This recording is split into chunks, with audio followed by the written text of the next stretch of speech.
Peace and love, creatives. Today we're painting on wood, but before that, let me show you how to make a DIY sanding block. First, you'll need an eraser, a stapler, and of course, some sanding paper. Once you have all those three things, measure the sanding paper to the size of your eraser. Wrap it around your eraser, staple it, and sand.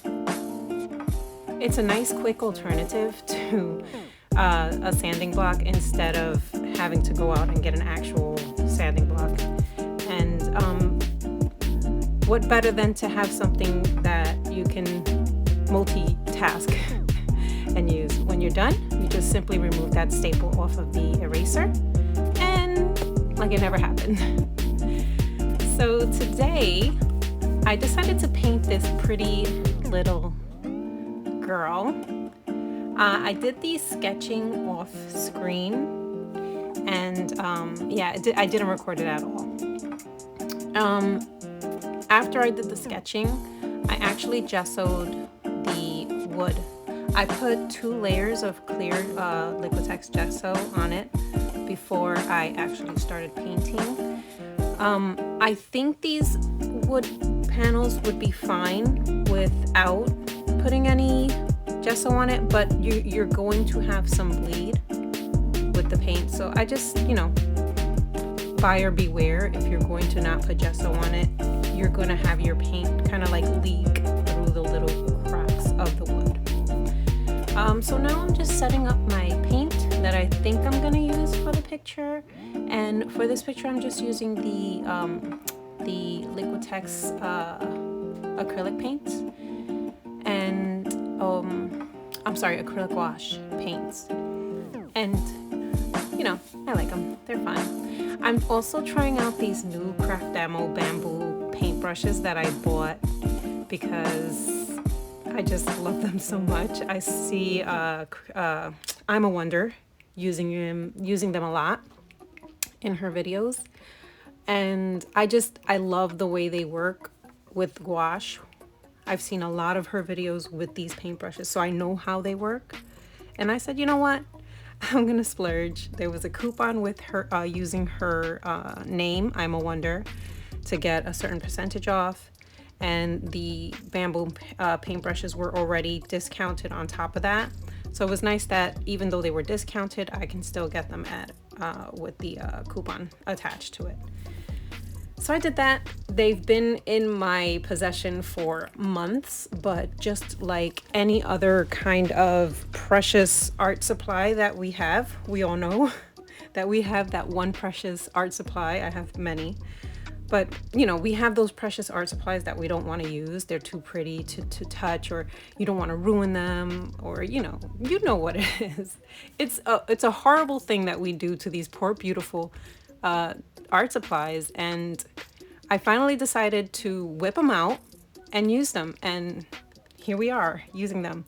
I was inspired to get these wood panels ever since I did that video of repainting my abandoned art. I think that's the title. But ever since I did that, I was inspired to, I don't know, just give it a go again on wood panels and see where my art can go on them, if that makes any sense. So I put them on my wish list, and they sat there for a little bit, and I got these.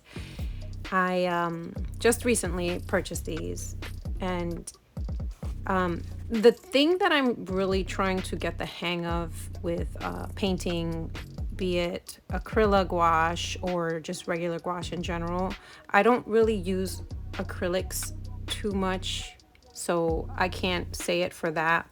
But as far as acrylic gouache and gouache is concerned, I'm really trying to understand consistency and lay down. And in this picture, or in this painting, that's kind of where I'm like where I am. Just how much to put down, how to not get the I don't even know how to explain it. I want a nice clean painting without goops, if that makes any sense. Like I don't want the brush stroke to be seen if I don't want it to be seen, you know what I mean? And for this painting, I don't think the brush stroke being seen is necessarily a bad thing for all of it. Like in her hair, I don't mind the brush strokes because it plays to, you know, the actual fact that it's hair. But on her face, for example, I did a painting a while ago on canvas block that was 10 by 10, and I love the painting. Maybe I'll give you I'll show it at the end of this video. But I love the painting.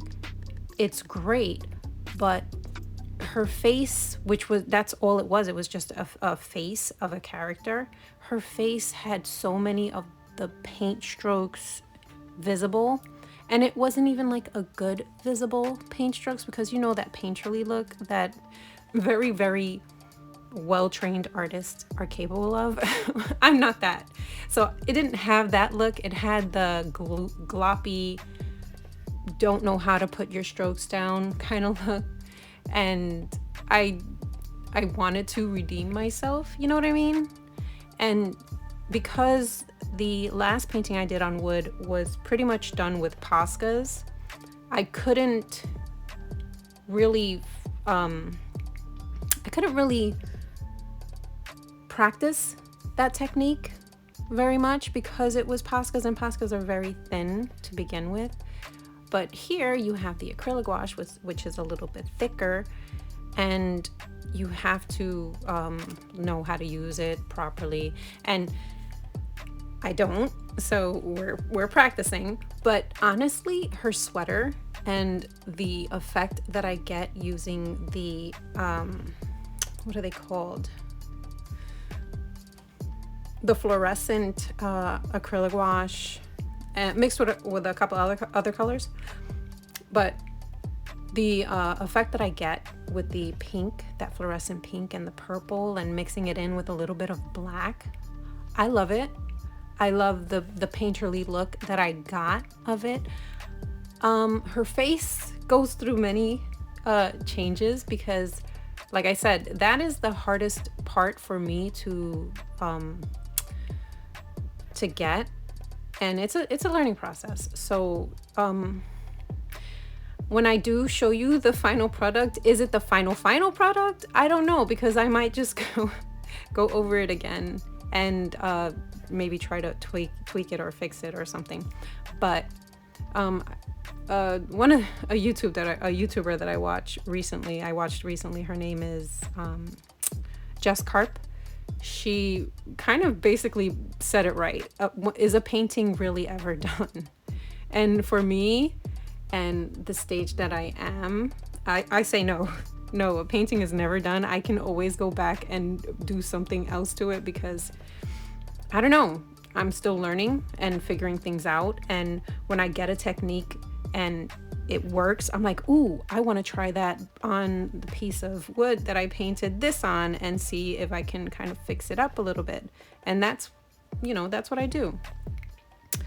I'm realizing in this painting that if I put the paint on and kind of like, I don't want to say water it down, but like put a little bit of water on my paintbrush to smooth it out, that I get a better texture, more of a texture that I'm looking for anyway on her face.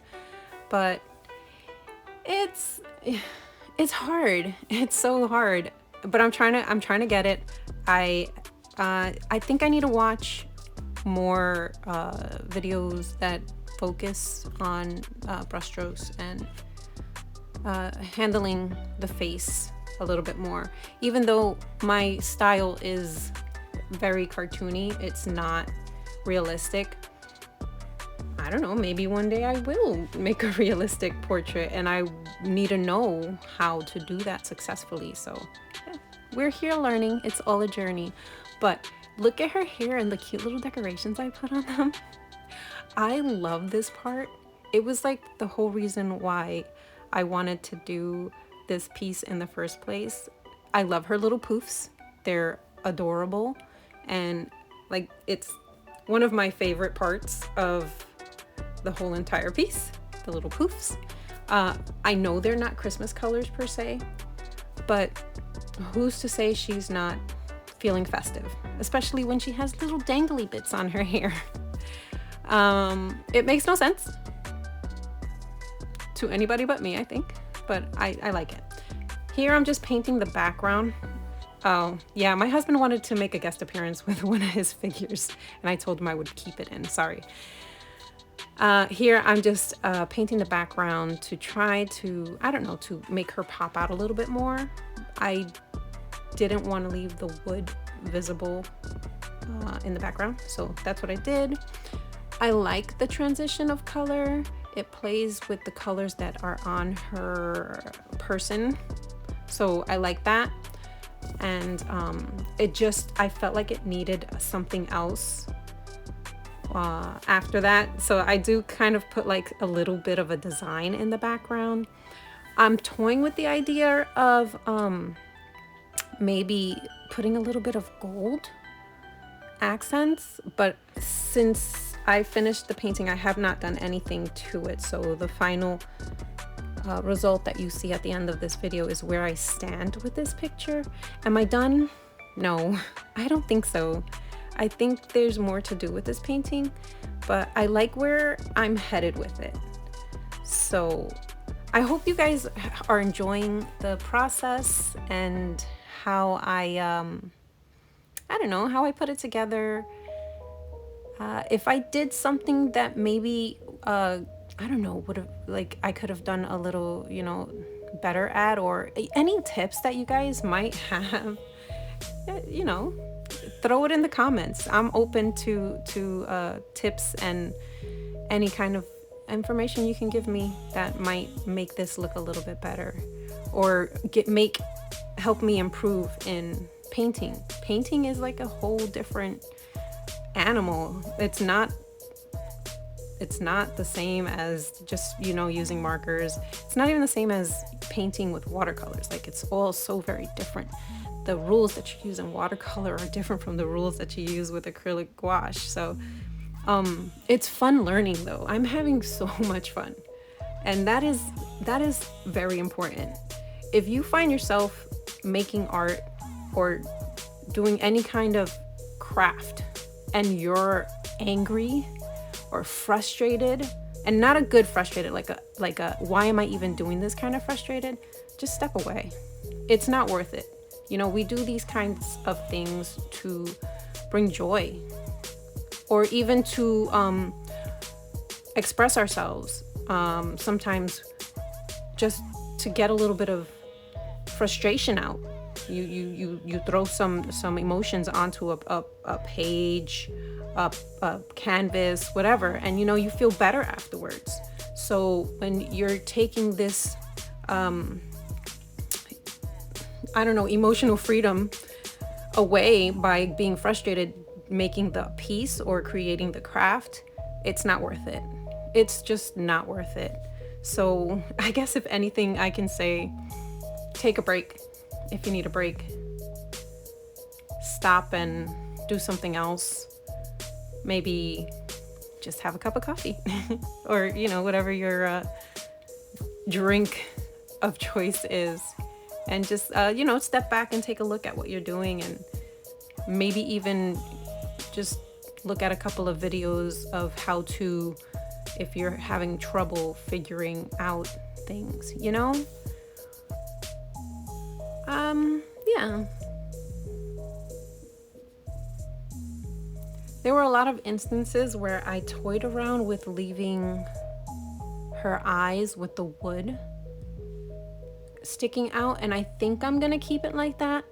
I don't know, what do you guys think? Does the wood in the back, like, because I never painted inside where her eyes are, just, you know, the eyeballs, but not the actual back of her eyes. That is just wood. Is it too much? Should I put a little bit of color in there? I don't know. It's a question that I'm asking you, and I would love your input. At the end of this video, I'll give you a little sneak peek of the other pieces that I did. And I just, you know, I want to thank you guys for hanging out with me and watching my journey and encouraging me. You know, I have so many subscribers on this channel. It's like surprising, but it's a good surprise. It makes me feel like I'm not doing this alone, you know, and that's a nice feeling. So whether you're subscribed to my channel or not, and you're watching and you're rooting for me and showing me like that, you know, this is you're doing good, keep it going, kind of like, you know, encouraging. I want to thank you. I really I appreciate it either way it comes. And the only reason why I put this out there is, you know, when you're on YouTube and you're creating, they give you like these analytics. And for me, in my analytics, I think under 20% of the people who watch my videos are actually subscribed, which is, it's cool because I have a lot of people watching my videos. Listen, 5 people watching my videos is a lot to me, so we'll keep that where it is. But 80 something, like it's over 80% of you guys who are watching my video right now aren't even subscribed to me. And I don't know, I hope that you don't forget about me even if you're not subscribed to me, and you just come and keep watching me on my journey. And I just want to say thank you. Okay, so here's the final so far of the painting. And I kind of lied. I said I had 3 paintings done, but I don't. This is the second one.